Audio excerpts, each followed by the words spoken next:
সিরাতের সর্দার হযরত মুহাম্মদ সাল্লাল্লাহু আলাইহি ওয়াসাল্লাম তার মুবারক জবান থেকে বের ইয়া রব উম্মতি উম্মতি।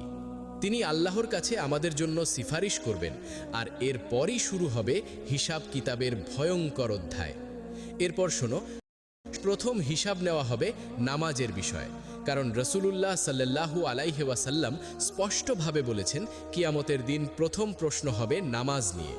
যদি নামাজ শক্ত হয়ে দাঁড়ায় তাহলে বাকি সব আমলও টিকে যাবে, আর যদি নামাজ দুর্বল হয় তাহলে সব আমল ভেঙে পড়বে।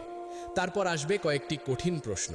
তোমার জীবন কোথায় কাটালে, তোমার যৌবন কোথায় নষ্ট করলে, তোমার সম্পদ কোথা থেকে এলো এবং কোথায় ব্যয় করলে, আর যে ইলম পেয়েছিলে তার উপর কতটুকু আমল করলে। এরপর আসবে আমলের ওজন। যার পাল্লা ভারী হবে সে জান্নাতের দরজায় পৌঁছে যাবে, আর যার পাল্লা হালকা হবে তার পথ হবে জাহান্নামের দিকে। তারপর সামনে আসবে পুল সিরাতের ভয়ঙ্কর পরীক্ষার সময়।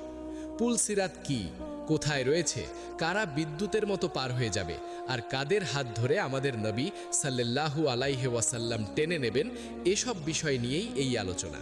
তাই